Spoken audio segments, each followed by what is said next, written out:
नमस्कार दोस्तों, कालजयी कृतिया में आप सभी का स्वागत है। आज मैं लेकर आई हूँ आचार्य चतुर्सेन द्वारा लिखित कहानी अम्बपाली का। आइए सुनते हैं। मुजफ्फरपुर से पश्चिम की ओर जो पक्की सड़क जाती है, उस पर मुजफ्फरपुर से लगभग 18-20 मील पर बैसोर नामक एक बिल्कुल छोटा सा गांव है, जिसमें 30-40 घर भूमिहार ब्राह्मणों के और कुछ क्षत्रियों के बच रहे हैं। इस गांव के चारों ओर कोसों तक खंडहर, टीले और पुरानी टूटी फूटी मूर्तियां ढेर की ढेर मिलती हैं, जो इस बात की स्मृति दिलाती हैं कि यहाँ कभी कोई बड़ा भारी समृद्धशाली नगर बसा रहा होगा।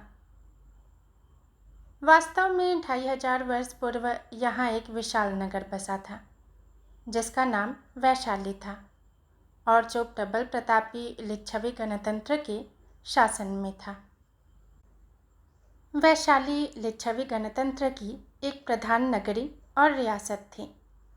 नगर व्यापारियों, जौहरियों, शिल्पकारों और भिन्न भिन्न प्रकार के देश विदेश के यात्रियों से परिपूर्ण था।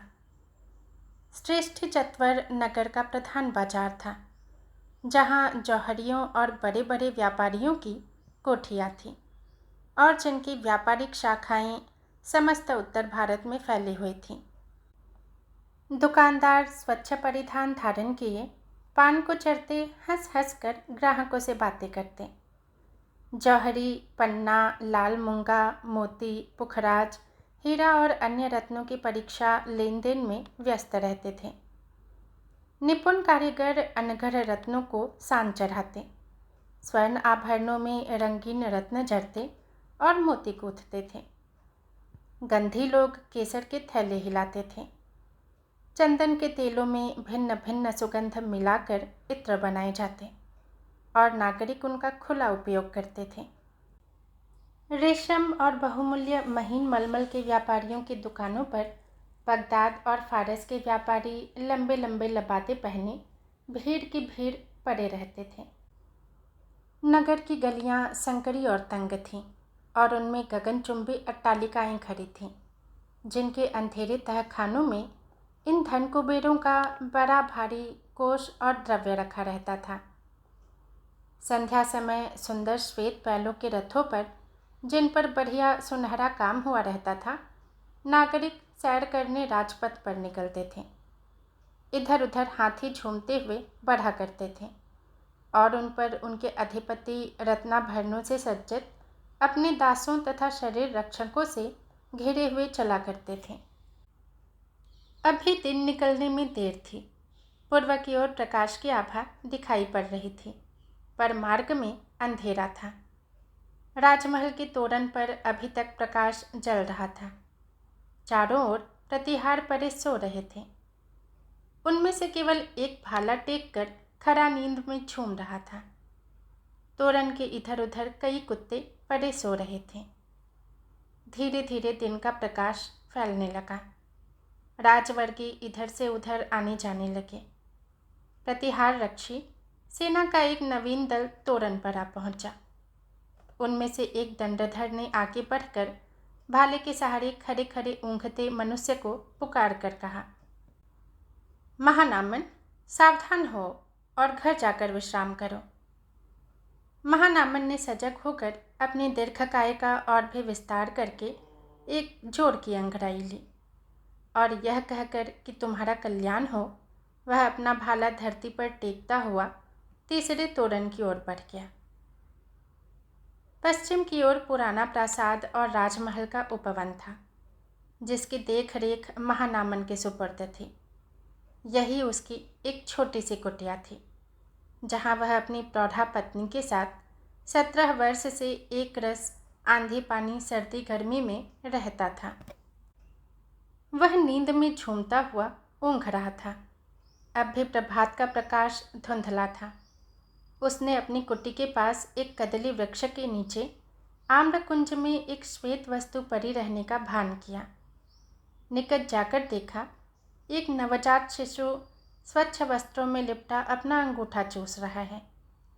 आश्चर्यचकित होकर महानामन ने शिशु को उठा लिया। देखा, कन्या है। उसने अपनी स्त्री को पुकार कर उसे वह कन्या देकर कहा, देखो, आज इस प्रकार अपने जीवन की पुरानी साध मिटी। वह कन्या उस दरिद्र लिच्छवी महानामन के उस दरिद्रावास में शशिकला की भांति बढ़ने लगी। उसका नाम रखा गया अम्बपालिका। वैशाली से उत्तर पश्चिम 25 कोस पर एक छोटे से गांव में एक किनारे पर एक साधारण घर था।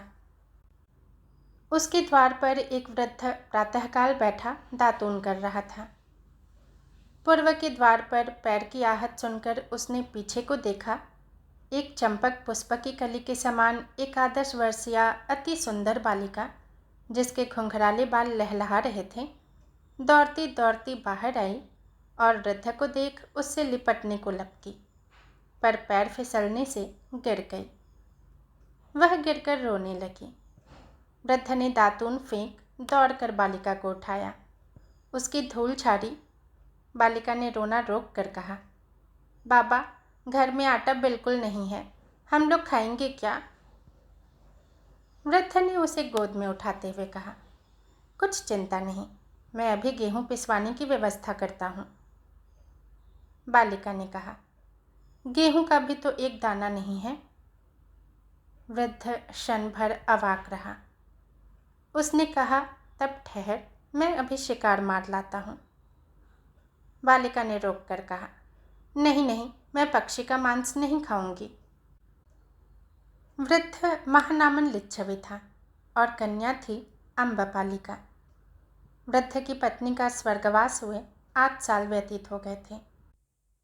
उसके बाद कन्या की परिचर्या में बाधा पड़ती देख महानामन ने राज सेवा छोड़कर अपने ग्राम में आकर बालिका की सेवा शुश्रूषा अबाध रूप से करने का निश्चय कर लिया था।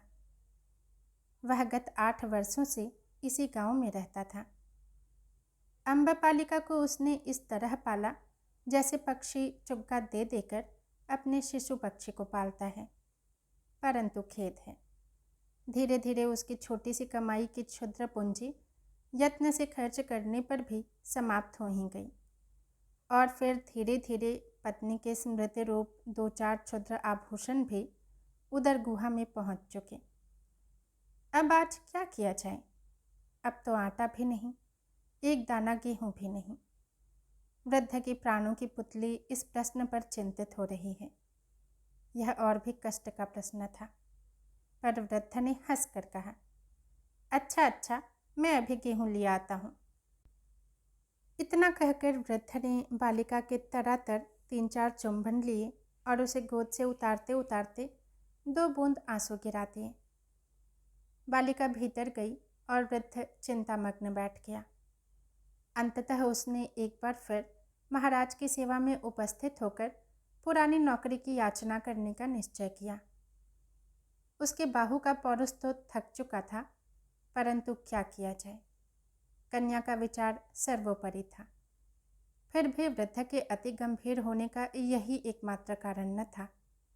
लाख वृद्ध होने पर भी उसकी भुजा में बल था, बहुत था, पर उसकी चिंता थी बालिका का अप्रतिम सौंदर्य। सहस्राधिक बालिकाएं भी क्या उस पारिजात कुसुम तुल्य कुंदकलिका के समान थीं? किस पुष्प में उतनी गंध, कोमलता और सौंदर्य था? उसे भय था कि राज नियमानुसार वह विवाह से वंचित करके कहीं नगर वैश्या न बना दी जाए, क्योंकि लिच्छवी गणतंत्र में यह कानून था कि राज्य की जो कन्या अत्यधिक सुंदरी होती थी उसे किसी एक पुरुष की पत्नी न होने दिया जाकर नागरिकों के लिए सुरक्षित रखा जाता था। वास्तव में इसी भय से महानामन राजधानी छोड़कर भागा था, जिससे किसी की दृष्टि उस बालिका पर न पड़े। पर अब उपाय न था। महानामन ने राजधानी में एक बार जाने का निश्चय किया। वैशाली की ओर जाने वाली सड़क पर वर्षा के कारण बड़ी कीचड़ हो रही थी। कहीं कहीं तो नालों का पानी कच्ची सड़क को तोड़कर सड़क पर नदी की तरह बह रहा था। अभी वर्षा हो चुकी थी। वृद्ध और उसकी पुत्री दोनों भीग गए थे, पर धीरे धीरे बढ़े चले जा रहे थे। हवा बंद थी, गर्मी बढ़ गई थी और दूरस्थ पर्वतों की चोटियों में अस्त होते हुए सूर्य को देख देख कर वृद्ध डर रहा था। निकट किसी बस्ती के चिन्ह न थे। यदि यहीं चौपट में अंधेरा हो गया तो कहाँ रात कटेगी, बच्ची खाएगी क्या? यही वृद्ध के भय का कारण था। वह लाठी टेकता टेकता धीरे धीरे आगे बढ़ रहा था। वह स्वयं बहुत थक गया था और बालिका तो क्षण क्षण में विश्राम की इच्छा प्रकट कर रही थी। बालिका ने कहा, पिता, अब मैं और नहीं चल सकती। मेरे पैरों में देखो, लोहू बह रहा है, वे फट गए हैं। वृद्ध ने स्नेह से उसे चुमकार कर कहा, बस अब थोड़ी दूर और, निकट ही कहीं गांव या बस्ती मिलने पर ठहरने में सुविधा रहेगा। पर बालिका और कुछ पग चलकर मार्ग में ही एक ऊंची जगह पर बैठ गई। वृद्ध भी निरुपाय हो पास ही बैठ गया। अंधकार ने चारों ओर से उन्हें घेर लिया। सहसा बालिका ने चौंक कर कहा, पिताजी देखो, घोड़ों की टाप का शब्द सुनाई दे रहा है। बूढ़े ने उठकर दूर तक दृष्टि करके देखा। सड़क के निकट एक घना सेमल का वृक्ष था, जिसके नीचे घोर अंधकार था। वृद्ध कन्या का हाथ पकड़ वहीं जा छिपा। आकाश में अब भी बादल घिर रहे थे और फिर जोर की वर्षा होने के रंग ढंग दिख पड़ते थे। बीच बीच में बिजली भी चमक जाती थी। थोड़ी देर बाद बहुत से सवार वहां तक आ पहुंचे। वर्षा भी शुरू हो गई। सवारों ने निश्चय किया कि उस वृक्ष के नीचे आश्रय लें। वृद्ध भय से बालिका को छाती में छिपाए वृक्ष की जड़ से चिपक कर बैठ गया। सहसा बिजली की चमक में अश्वारोहियों ने वृक्ष के निकट मनुष्य मूर्ति देखकर कहा, अरे, वृक्ष के निकट यह कौन है? वृद्ध वहां से हटकर चुपचाप खेत में जाने लगा। तत्क्षण एक बर्छा आकर उसकी छाती को विदीर्ण कर गया। वृद्ध एक चित्कार करके धरती पर गिर गया। बालिका जोर से चिल्ला उठी। अश्वारोही दल ने निकट जाकर देखा। मृत पुरुष वृद्ध और निःशस्त्र है। पर कन्या को देखते ही बर्छा फेंकने वाले सवार ने कहा, वाह, बूढ़े को मारकर रत्न मिला, इसमें किसी का साझा नहीं है। बालिका भय और शोक से चिल्ला उठी। अश्वारोही ने उसकी परवाह न कर उसे उठाकर घोड़े पर रख लिया और वे आगे बढ़े। वैभवशालिनी वैशाली का जो श्रेष्ठी चत्वर नामक बाजार था, उसके उत्तर कोण पर एक विशाल प्रासाद, जिसके गुंबजों का प्रकाश रात्रि को गंगा पार से भी दिखता था। बाहर का सिंहद्वार विशाल पत्थरों का बनाया गया था, जिसे उठाना और जोड़ना दैत्यों का काम ही हो सकता था। इन पत्थरों पर स्थापत्य कला और शिल्प की सूक्ष्म बुद्धि खर्च की गई थी। ड्योढ़ी पर गहरा हरा रंग किया हुआ था और ऊंचे महराबदार फाटक पर फूलों पर गुथी हुई सुंदर मालाएं लटक रही थी। पहले आंगन में प्रवेश करने पर श्वेत अट्टालिकाओं की पंक्ति दिख पड़ती थी। उनकी दीवारों पर कांच की तरह चमकदार श्वेत पलस्तर किया गया था। सीढ़ियों पर भिन्न भिन्न प्रकार के खुदरंग बहुमूल्य पत्थर लगे थे और खिड़कियों में बिल्लौर के किवाड़ थे, जिनमें सृष्टि चत्वर के बाहर बैठे ही बैठे दिख पड़ती थी। दूसरे आंगन में गाड़ी, बैल, घोड़े, हाथी बंधे थे और महावत उन्हें चावल घी खिला रहे थे। तीसरे आंगन में अतिथिशाला तथा आगत जनों के ठहरने का प्रबंध था। यहाँ बहुत सुंदर विशाल पत्थरों के खंभों पर मेहराब खड़े थे। चौथे आंगन में नाट्यशाला और गायन भवन था। पांचवें आंगन में भिन्न भिन्न प्रकार के शिल्पकार और जौहरी लोग नाना प्रकार के आभूषण बना और रत्नों को घिस रहे थे। छठे आंगन में भिन्न भिन्न देश के पशु पक्षियों का अद्भुत संग्रह था। सातवां आंगन बिल्कुल श्वेत पत्थर का बना था और उसमें सुनहरा काम हो रहा था। इसमें 2 भीमकाय सिंह स्वर्ण की मेखलाओं से दृढ़तापूर्वक बंधे थे और चांदी के पात्रों में पानी भरा उनके निकट धरा था। गृह स्वामिनी अम्बपालिका इसी कक्ष में विराजती थी। संध्या हो गई थी। परिचारक और परिचारिकाएं दौड़ धूप कर रही थीं। कोई सुगंधित जल आंगन में छिड़क रही थी, कोई धूप जलाकर भवन को सुवासित कर रही थी, कोई सहस्त्र दीप गुच्छ में सुगंधित तेल डालकर प्रकाशित करने में व्यस्त थी। बहुत से माली तोरण और आलिंद पर ताजे पुष्पों के गुलदस्ते और मालाओं को सजा रहे थे। आलिंद में दंडधर अपने अपने स्थानों पर भाला टेके स्थिर भाव से खड़े थे। द्वारपाल तोरण पर अपने द्वार रक्षक दल के साथ सशस्त्र उपस्थित था। क्षण भर बाद प्रासाद भांति भांति के रंगीन प्रकाशों से जगमगा उठा। भांति भांति के रंगीन फव्वारे चलने लगे और उन पर प्रकाश का प्रतिबिंब इंद्रधनुष की बहार दिखाने लगा। धीरे धीरे प्रतिष्ठित नागरिक कोई पालकी में, कोई रथ पर और कोई हाथी पर चढ़कर प्रथम तोरण पार कर आने लगे। परिचारक गण दौड़ दौड़ कर अतिथियों को सादर उतार कर भीतरी अलिंद में पहुंचाने और उनकी सवारियों की व्यवस्था करने लगे। हाथी, घोड़े, रथ, पालकी आदि वाहनों का तांता लग गया।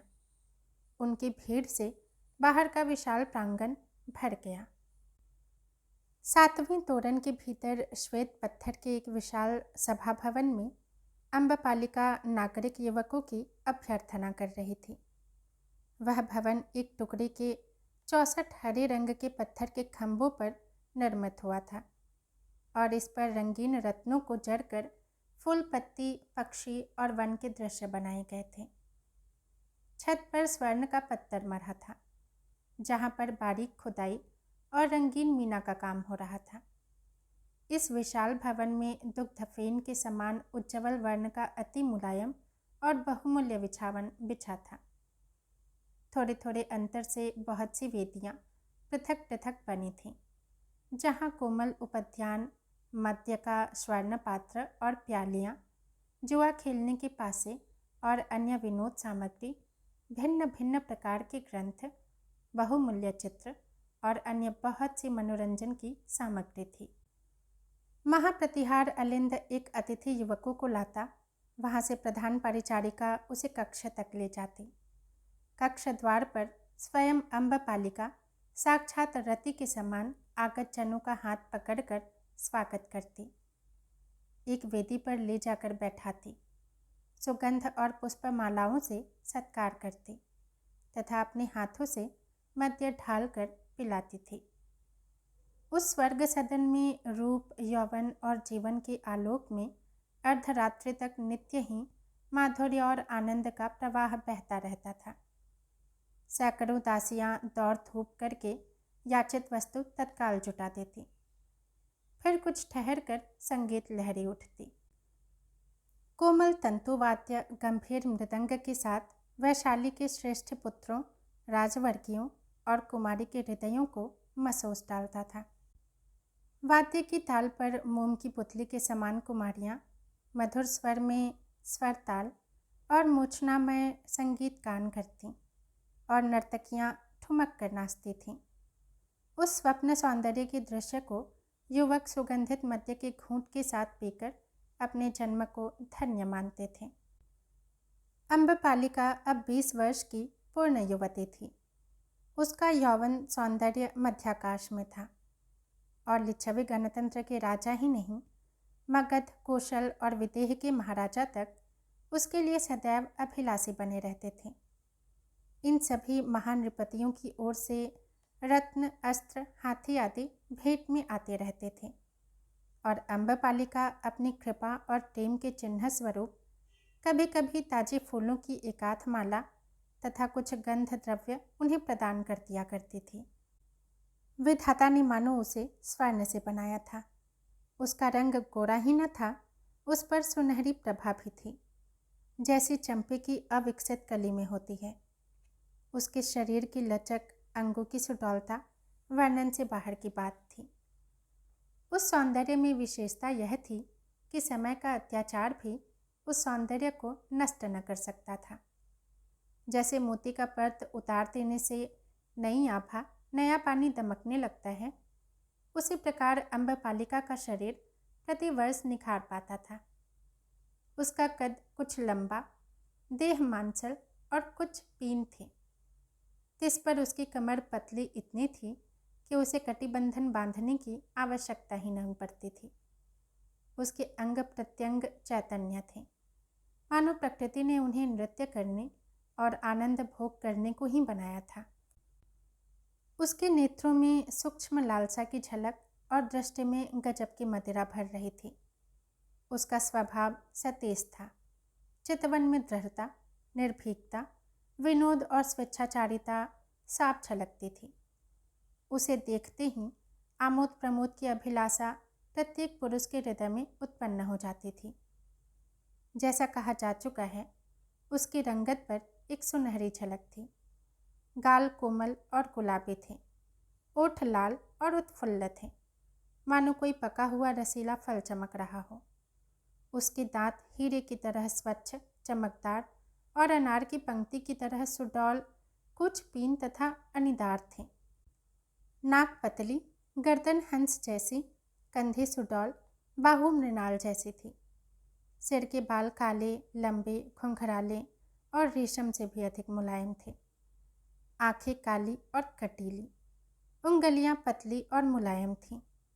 उन पर उसके गुलाबी नाखूनों की बड़ी बहार थी। पैर छोटे और सुंदर थे। जब वह ठसक के साथ उठकर खड़ी हो जाती तो लोग उसे एकटक देखते रह जाते थे। उसकी भुजाओं और देह का पूर्व भाग सदा खुला रहता था। वैशाली में बड़ी भारी बेचैनी फैल गई। अश्वारोही दल के दल नगर के तोरण से होकर नगर से बाहर निकल रहे थे। प्रतिहार लोग और किसी को न बाहर निकलने देते थे और न भीतर घुसने देते थे। तोरण के इधर उधर बहुत से नागरिक सेना का यह अकस्मात प्रस्थान देख रहे थे। एक पुरुष ने पूछा, क्यों भाई, जानते हो यह सेना कहाँ जा रही है? उसने कहा, ना, यह कोई नहीं जानता। अश्वारोही दल निकल गया। पीछे कई सेना नायक धीरे धीरे परामर्श करते चले गए। क्षण भर में संवाद फैल गया। मगध के प्रतापी सम्राट शिशुनागवंशी बिंबिसार ने वैशाली पर चढ़ाई की।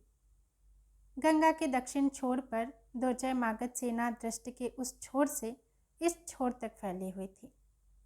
इस सेना में 10,000 हाथी, 50,000 अश्वारोही और 5 लाख पैदल थे। वैशाली के लिच्छवी गणतंत्र का प्रताप भी साधारण न था। गंगा के उत्तर कोण पर देखते देखते सैन्य समूह एकत्रित हो गया। लिच्छवियों के पास 8,000 हाथी, 1 लाख अश्वारोही और 6 लाख पैदल थे। 3 दिन तक दोनों दल आमने सामने डटे रहे। तीसरे दिन लिच्छवी लोगों ने देखा, उस पार डेरों की संख्या कम हो गई है। निपुण सहस्रों सैनिक घाट से पार आने की तैयारी कर रहे हैं, यह समझने में देर न लगी। दोपहर होते होते मगध सेना गंगा पार करने लगी। लिच्छवी सेना चुपचाप खड़ी रही। ज्यों ही कुछ सेना ने भूमि पर पैर रखा, त्यों ही वैशाली की सेना जय जयकार करते बढ़ चली, मानो सहस्त्र उल्कापात हुए हों। मेघ संघर्षण की तरह घोर गर्जना करके दोनों सेनाएं भिड़ गईं। मगध सेना की गति रुक गई। बाण, बर्छे और तलवारों की प्रलय मच गई। उस दिन दिन भर संग्राम रहा। सूर्यास्त देख दोनों सेनाएं पीछे को फिरी।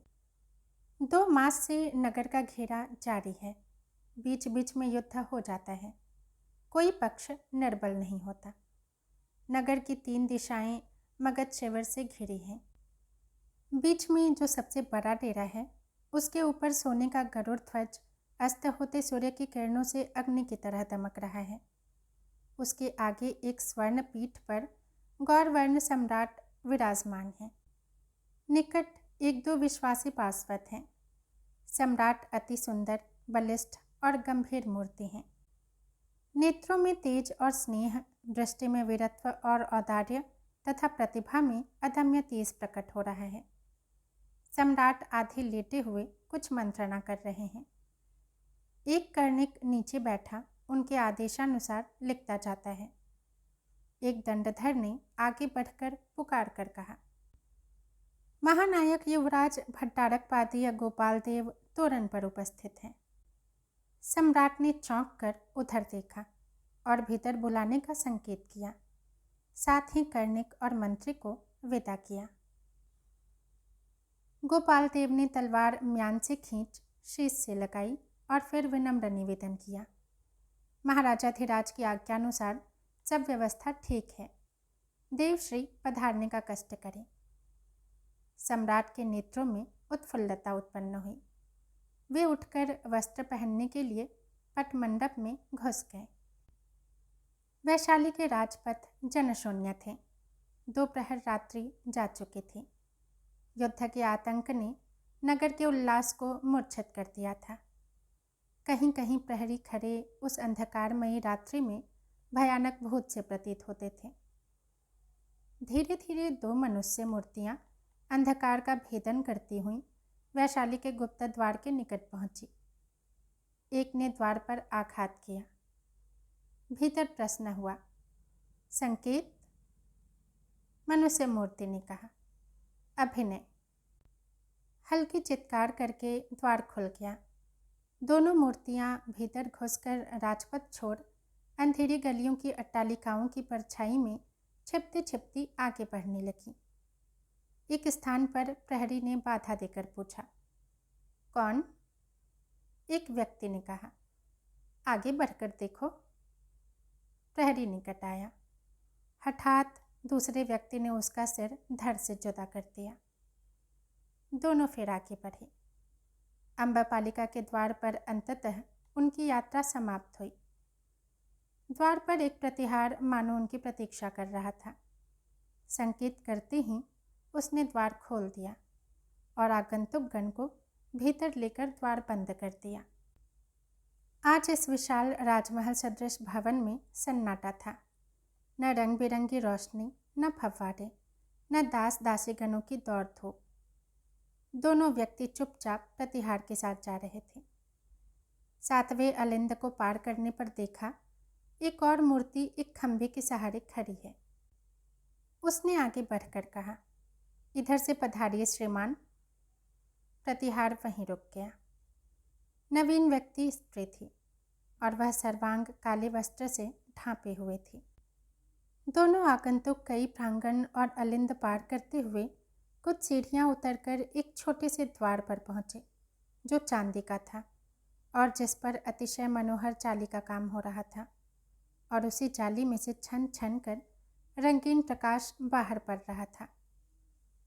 द्वार खोलते ही देखा, एक बहुत बड़ा कक्ष भिन्न भिन्न प्रकार की सुख सामग्रियों से परिपूर्ण था। यद्यपि उतना बड़ा नहीं जहाँ नागरिक जनों का प्रायः स्वागत होता था, परंतु सजावट की दृष्टि से इस कक्ष के सम्मुख उसकी गणना नहीं हो सकती थी। यह समस्त भवन श्वेत और काले पत्थरों का था और सर्वत्र ही सुनहरी पच्चीकारी का काम हो रहा था। उसमें बड़े बड़े बिल्लौर के 8 पहलू अमूल्य खंभे लगे थे, जिनमें मनुष्य का हूबहू प्रतिबिंब सहस्रों की संख्याओं में दिखता था। बड़े बड़े और भिन्न भिन्न भावपूर्ण चित्र टंगे थे। सहस्र दीप गुच्छों में सुगंधित तेल जल रहा था। समस्त कक्ष भीनी सुगंध से महक रहा था। धरती पर एक महामूल्यवान रंगीन बिछावन था, जिस पर पैर पड़ते ही हाथ भर धंस जाता था। बीचों बीच एक विचित्र आकृति की 16 पहलू सोने की चौकी पड़ी थी, जिस पर मोर पंख के खंभों पर मोतियों की झालर लगा एक चंदोवा तन रहा था और पीछे रंगीन रेशम के पर्दे लटक रहे थे, जिसमें ताजे पुष्पों का श्रृंगार बड़ी सुघराई से किया गया था। निकट ही एक छोटी सी रत्न जटित तिपाई पर मध्य पात्र और पन्नी का एक बड़ा सा पात्र धरा हुआ था। हठात सामने का पर्दा उठा और उसमें वह रूप राशि प्रकट हुई जिसके बिना अलिंद शून्य हो रहा था। उसे देखते ही आगंतुक गण में से एक तो धीरे धीरे पीछे हटकर कक्ष से बाहर हो गया। दूसरा व्यक्ति स्तंभित सा खड़ा रहा। अम्बपालिका आगे बढ़ी। वह बहुत महीन श्वेत रेशम की पोशाक पहने हुए थी। वह इतनी बारीक थी कि उसके आर पार साफ दिख पड़ता था। उसमें से छनकर उसके सुनहरे शरीर की रंगत अपूर्व छटा दिखा रही थी, पर यह रंग कमर तक ही था।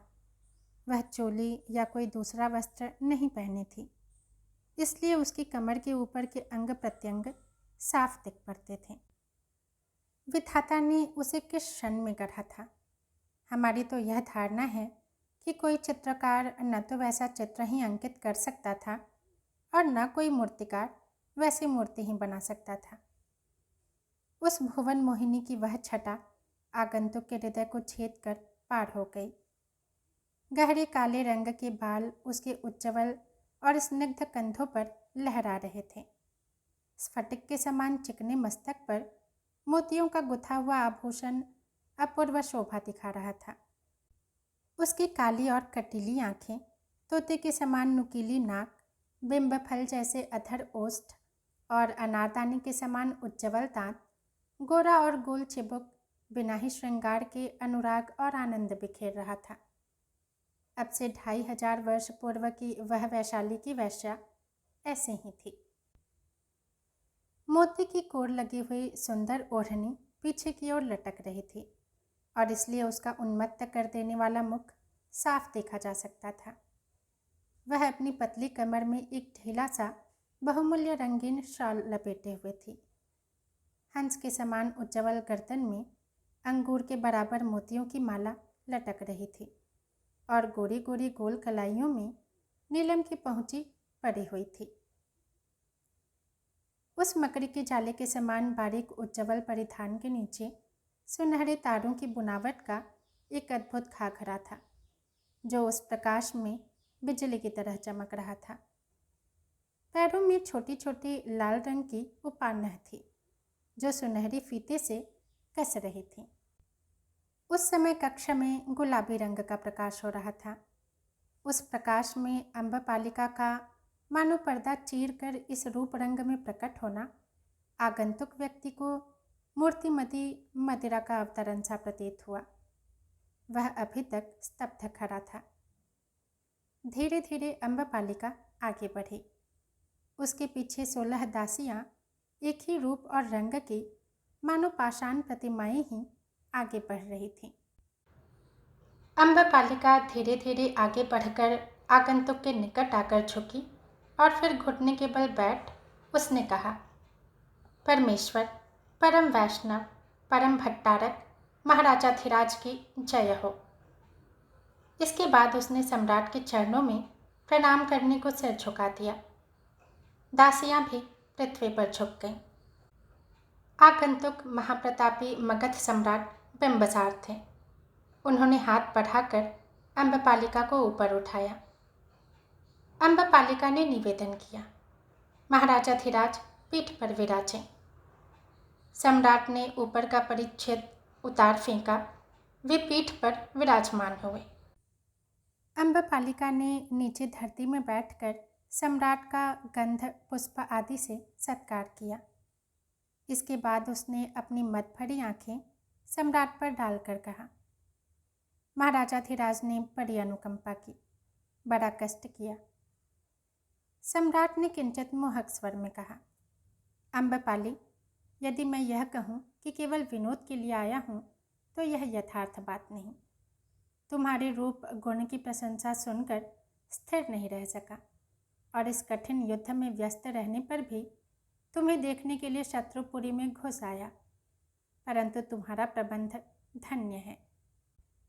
अम्बपालिका लज्जित सी होकर जरा मुस्कराकर, मैं पहले ही सुन चुकी हूँ कि देव स्त्रियों की चाटुकारी में बड़े प्रवीण हैं। सम्राट, चाटुकारी नहीं अम्बपालिके, तुम वास्तव में रूप और गुण में अद्वितीय हो। अम्बपालिका, श्रीमान, मैं कृतार्थ हुई। इसके बाद वह अपने मुक्ताविनिंदित दांतों की छटा दिखाते हुए सम्राट की सेवा में खड़ी हुई।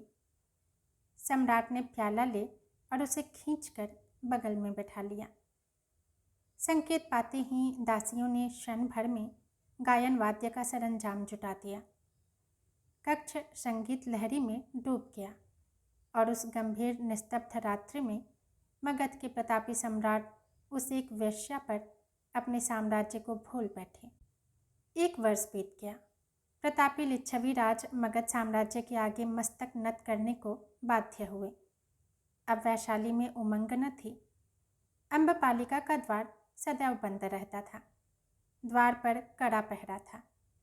कोई व्यक्ति न उसे देख सकता था, न उससे मिल सकता था।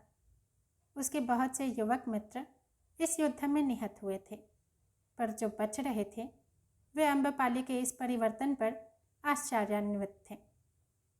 वे किसी भी तरह उसका साक्षात न कर सकते थे। दूर दूर तक यह बात फैल गई थी। अम्बपालिका के सहस्रावधि वेतनभोगी दास दासी, सैनिक और अनुचरों में से केवल 2 व्यक्ति थे जो अम्बपालिका को देख सकते और उससे बात कर सकते थे। एक प्रधान परिचारिका योद्धिका, दूसरा एक वृद्ध दंडधर जिसे भीतर बाहर सर्वत्र आने की स्वतंत्रता थी। सम्राट का आगमन केवल इन्हीं दोनों को पता था। वे दोनों ही यह रहस्य भी जानते थे कि अम्बपालिका को सम्राट से गर्भ है। यथा समय पुत्र प्रसव हुआ।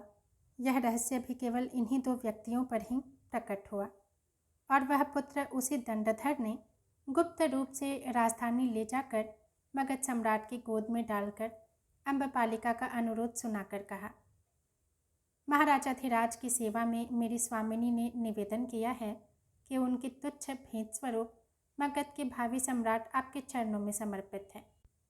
सम्राट ने शिशु को सिंहासन पर डालकर वृद्ध दंडधर से उत्फुल्ल नयन से कहा, मगध के भावी सम्राट को झटपट अभिवादन करो। दंडधर ने कोष से तलवार निकाल मस्तक पर लगाई और 3 बार जयघोष करके तलवार शिशु के चरणों में रख दी। सम्राट ने तलवार उठाकर वृद्ध की कमर में बांधते बांधते कहा, अपनी स्वामिनी को मेरी यह तुच्छ भेंट देना। यह कहकर उन्होंने एक वस्तु वृद्ध के हाथ में चुपचाप दे दी। वह वस्तु क्या थी यह ज्ञात होने का कोई उपाय नहीं।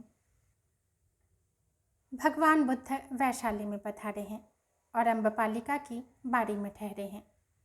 आज हठात अम्बपालिका के महल में हलचल मच रही है। सभी दास दासी, प्रतिहार, द्वारपाल दौड़ धूप रहे हैं। हाथी, घोड़े, पालकी, रथ सज रहे हैं। सवार शस्त्र सज्जित हो रहे हैं। अम्बपालिका भगवान बुद्ध के दर्शनार्थ बाड़ी में जा रही है। 1 वर्ष बाद आज वह फिर सर्वसाधारण के सम्मुख निकल रही है। समस्त वैशाली में यह समाचार फैल गया है। लोग झुंड के झुंड उसे देखने राजमार्ग पर डट गए हैं। अम्बपालिका एक श्वेत हाथी पर सवार होकर धीरे धीरे आगे बढ़ रही है। दासियों का पैदल झुंड उसके पीछे है। उसके पीछे अश्वारोही दल है और उसके बाद हाथियों पर भगवान की पूजा सामग्री। सबसे पीछे बहुत से वाहन, कर्मचारी और पौरगण। अम्बपालिका एक साधारण पीतवर्ण परिधान धारण किए अधोमुख बैठी है। एक भी आभूषण उसके शरीर पर नहीं है। बाड़ी से कुछ दूर ही उसने सवारी रोकने की आज्ञा दी। वह पैदल भगवान के निवास तक पहुंची। पीछे 100 दासियों के हाथ में पूजन सामग्री थी। तथागत बुद्ध की अवस्था 80 को पार कर गई थी। एक गौरवर्ण, दीर्घकाय, श्वेत केश, कृश किंतु बलिष्ठ महापुरुष पद्मासन से शांत मुद्रा में एक सघन वृक्ष की छाया में बैठे थे। सहस्रावधि शिष्यगण दूर तक मुंडित शिर और पीत वस्त्र धारण किए स्तब्ध से श्रीमुख से प्रत्येक शब्द को व्रतपटल पर लिख रहे थे। आनंद नामक शिष्य ने निवेदन किया, प्रभु, अम्बपालिका दर्शनार्थ आई है। तथागत ने किंचित हास्य से अपने करुण नेत्र ऊपर उठाए।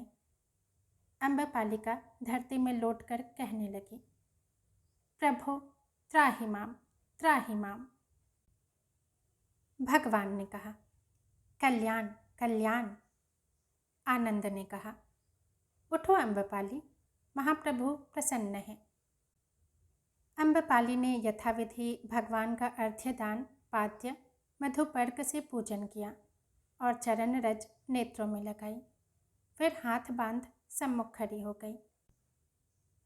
भगवान ने हंसकर कहा, अब और क्या चाहिए अम्बपाली? प्रभो, भगवान, इस पदार्थ का आतिथ्य स्वीकार हो। इन चरण कमलों की देव दुर्लभ रजकन किंकरी की कुटिया को प्रदान हो। प्रभु ने करुण स्वर में कहा, तथास्तु। भिक्षुगण सहस्त्र कंठ से जय उल्लास में चिल्ला उठे। परंतु यह क्या? उस नाद को विदीर्ण करता हुआ एक और नाद उठा। भगवान ने पूछा, आनंद, यह क्या है? प्रभु, लिच्छवी राजवर्ग और अमात्य वर्ग श्रीपाद पद्म के दर्शनार्थ आ रहे हैं। प्रभु हंस पड़े। अम्बपालिका हट गई। प्रतापी लिच्छवी राजगण, राजकुमार, अमात्य वर्ग और अंतःपुर ने एक साथ ही भगवान के चरणों में महान मस्तक झुका दिए। भगवान ने कहा, कल्याण कल्याण। महाराज ने पदधूलि मुकुट पर लगाकर कहा, महाप्रभु, यह तुच्छ राजधानी इन चरणों के पधारने से कृतकृत्य हुई। परंतु प्रभु, यह वेश्या की बारी है, श्री चरणों के योग्य नहीं। प्रभु के लिए राजप्रासाद प्रस्तुत है और राजवंश प्रभुपद सेवा को बहुत उत्सुक है। भगवान ने हंसकर कहा, तथागत के लिए वेश्या और राजा में क्या अंतर है? तथागत समदृष्ट है। प्रभु, तब कल का आतिथ्य राजपरिवार को प्रदान कर कृतार्थ करें। वह तो मैं अम्बपाली का स्वीकार कर चुका। राजा निरुत्तर हुए। वे फिर प्रणाम कर लौटे। कुछ श्वेत वस्त्र धारण किए थे, कुछ लाल और कुछ आभूषण पहने थे। अम्बपालिका रथ में बैठकर लौटी। उसने आज्ञा दी, मेरा रथ लिच्छवी महाराजाओं के बराबर हाँको, उनके पहिए के बराबर मेरा पहिया और उनके धुरे के बराबर मेरा धुरा रहे तथा उनके घोड़े के बराबर मेरा घोड़ा। लिच्छवियों ने देखकर क्रोध मिश्रित आश्चर्य से पूछा, अम्बपालिके, यह क्या बात है? तो हम लोगों के बराबर अपना रथ हाँक रही है। उसने उत्तर दिया, मेरे प्रभु, मैंने तथागत और उसके शिष्य वर्ग को भोजन का निमंत्रण दिया है और वह उन्होंने स्वीकार किया है। उन्होंने कहा, हे अम्बपाली, हमसे 1,00,000 स्वर्ण मुद्रा ले और यह भोजन हमें कराने दे। मेरे प्रभु, यह संभव नहीं है। तब 100 गांव ले और यह निमंत्रण हमें बेच दे। नहीं स्वामी, कदापि नहीं। आधा राज्य ले और यह निमंत्रण हमें दे दे। मेरे प्रभु, आप एक तुच्छ भूखंड के स्वामी हैं, पर यदि समस्त भूमंडल के चक्रवर्ती भी होते और अपना समस्त साम्राज्य मुझे देते, तो भी मैं ऐसी कीर्ति की जेवनार को नहीं बेच सकती थी। लिच्छवी राजाओं ने तब अपना हाथ पटक कर कहा, हाय, अम्बपालिका ने हमें पराजित कर दिया। अम्बपालिका हमसे बढ़ गई। अम्बपालिके, तब तुम स्वच्छंदता से हमसे आगे रथ हाँको। अम्बपालिका ने रथ बढ़ाया। गर्द का एक तूफान पीछे रह गया। 10 सहस्र भिक्षुओं के साथ भगवान बुद्ध ने अम्बपालिका के प्रासाद को आलोकित किया। वैशाली के राजमार्ग के नगर के प्राणी आज उठे थे।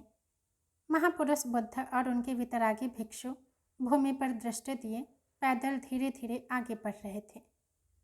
नगर के श्रेष्ठगण दुकानों से उठ उठ कर मार्ग की भूमि को भगवान के चरण रखने से पूर्व अपने उत्तरीय से झाड़ रहे थे। कोई नागरिक भीड़ से निकलकर पथ पर अपने बहुमूल्य शाल बिछा रहे थे। महाप्रभु बिना कुछ कहे एक रस धीरे धीरे आगे बढ़ रहे थे। वह महान सन्यासी, प्रबल वितरागी, महाप्राण वृद्ध पुरुष श्रेष्ठ जय जयकार के प्रचंड घोषणा से भी जरा भी विचलित नहीं हो रहा था। उसकी दृष्टि मानो पृथ्वी में पाताल तक घुस गई थी। और स्त्रियां झरोखों से खील और पुष्प वर्षा कर रही थीं। अम्बपालिका का तोरण आते ही 4 दंडधरों ने दौड़कर पथ पर कौशेय बिछा दिया। द्वार में प्रवेश करने पर सर्वत्र कौशेय बिछा था। अनगिनत कर्मचारी भिक्षुगण के सम्मानार्थ दौड़ पड़े। पीत वसनधारी मुंडित भिक्षु नक्षत्रों की तरह उस विशाल प्रांगण में महाजन समूह में चमक रहे थे। अतिथिशाला में भगवान के पहुंचते ही अम्बपालिका ने 200 दासियों के साथ स्वयं आकर तथागत के चरणों में सिर झुकाया और वहां से अपने अंचल से पथ की धूल झाड़ती हुई प्रभु को भीतरी अलिंद तक ले गई। इस समय प्रभु के साथ केवल आनंद चल रहे थे। प्रांगण के मध्य में एक चंदन की चौकी पर शुद्ध आसन बिछा था।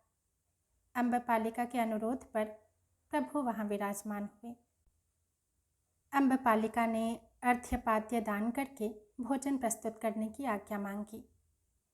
आज्ञा मिलते ही अम्बपालिका स्वयं स्वर्ण थाल में भोजन ले आई। अनेक प्रकार के चावल और रोटियां थीं। अम्बपालिका सेवा में करबद्ध खड़ी रही। भगवान ने मौन होकर भोजन किया और तृप्त होकर कहा, बस। अम्बपालिका के नेत्रों से अश्रुधारा बही। प्रभु ज्यों ही शुद्ध होकर आसन पर विराजे, अम्बपालिका ने पृथ्वी पर गिरकर प्रणाम किया। भगवान ने कहा, अम्बपालिका, अब और तेरी क्या इच्छा है? प्रभु, एक तुच्छ भिक्षा प्रदान हो। तथागत ने गंभीर होकर कहा, वह क्या है? प्रभु, आज्ञा कीजिए, कोई भिक्षु अपना उत्तरीय प्रदान करे। आनंद ने उत्तरीय उतार कर अम्बपालिका को दे दिया। क्षण भर के लिए अम्बपालिका भीतर गई, परंतु दूसरे ही क्षण वह उसी वस्त्र से अंग लपेटे आ रही थी। उस बौद्ध भिक्षु के प्रदान किए एकमात्र वस्त्र को छोड़कर उसके पास न कोई और वस्त्र था न आभरण। उसके नेत्रों से अविरल अश्रुधारा बह रही थी। भगवान विमूढ़ उसका व्यापार देख रहे थे। वह आकर भगवान के सम्मुख फिर लौट गई। भगवान ने शुभ हस्त से उसे स्पर्श करके कहा, उठो उठो, हे कल्याणी, तुम्हारी इच्छा क्या है? महाप्रभु, अपवित्र दासी की भ्रष्टता क्षमा हो। यह महानारी शरीर कलंकित करके मैं जीवित रहने पर बाधित की गई। शुभ संकल्प से मैं वंचित रही। प्रभु, यह समस्त संपदा कलुषित तपश्चर्या का संचय है। मैं कितनी व्याकुल, कितनी कुंठित, कितने शून्य हृदया रहकर अब तक जीवित रही हूँ, यह कैसे कहूँ। मेरे जीवन में 2 ज्वलंत दिन आए। प्रथम दिन के फलस्वरूप मैं आज मगध के भावी सम्राट की राजमाता हूँ, परंतु भगवान, आज के महान पुण्य योग के फलस्वरूप अब मैं इससे भी उच्च पद प्राप्त करने की भ्रष्ट अभिलाषा करती हूँ। महाप्रभु प्रसन्न हो। जब भगवान के चरण रज से यह घर पवित्र हुआ, तब यहाँ विलास और पाप कैसा? उसके सामग्री ही क्यों, उसकी स्मृति ही क्यों?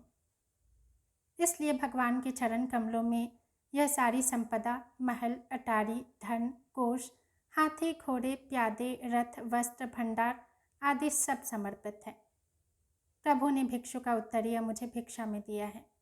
मेरे शरीर की लज्जा निवारण को यह बहुत है स्वामिन। आज से अम्बपाली भिक्षुनी हुई। अब यह इस भिक्षा में प्राप्त पवित्र वस्त्र को प्राण देकर भी सम्मानित करेगी। हे प्रभु, आज्ञा हो।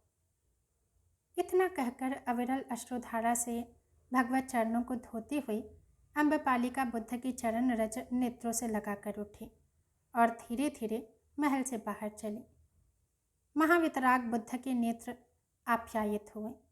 उन्होंने तथास्तु कहा और खड़े होकर उसका सिर स्पर्श करके कहा, कल्याण कल्याण। सहस्र सहस्र कंठ से जय अम्बपालिके का गगनभेदी नाद उठा। सहस्रों नर नारी पीछे चले। अम्बपालिका उस पीत परिधान को धारण किए, नीचा सिर किए, पैदल उसी राजमार्ग से भूमि पर दृष्टि दिए धीरे धीरे नगर से बाहर जा रही थी और उसके पीछे समस्त नगर उमड़ा जा रहा था। खिड़कियों से पौर वधुएं पुष्प और खील वर्षा कर रही थीं। भगवान ने कहा, हे आनंद, यह स्थान बौद्ध भिक्षुओं का प्रथम विहार होगा। बौद्ध भिक्षु यहाँ रहकर सन्मार्ग का अन्वेषण करेंगे। यही तथागत की इच्छा है। आनंद ने सिर झुकाया। भिक्षु मंडल जयनाद कर उठा। बुद्ध भगवान धीरे धीरे उठकर नगर के राजमार्ग से आते हुए अम्बपालिका की बाड़ी में आकर अपने आसन पर विराजमान हुए। कुछ दूर एक वृक्ष की जड़ में अम्बपालिका स्थिर बैठी थी। भगवान को स्थित देख वह उठी और धीर भाव से प्रभु के सम्मुख आकर खड़ी हुई। भगवान ने उसकी ओर देखा। अम्बपालिका ने विनयावत होकर कहा, बुद्धं शरणं गच्छामि, धम्मं शरणं गच्छामि, संघं शरणं गच्छामि। तथागत स्थिर हुए। उन्होंने तत्काल पवित्र जल उसके मस्तक पर सिंचन किया और पवित्र वाक्यों का उपदेश देकर कहा, भिक्षुओं, महासाध्वी अम्बपालिका का स्वागत करो। फिर जयनाथ से दिशाएं गूंज उठीं और अम्बपालिका तथागत तथा अन्य वृद्ध भिक्षुगण को प्रणाम कर वहां से चल दी और फिर वैशाली के पुरुष उसे कभी न देख सके। दोस्तों, कहानी यहीं समाप्त होती है। यदि पसंद आई हो तो लाइक करें, कमेंट करें और चैनल को सब्सक्राइब भी ज़रूर करें। धन्यवाद।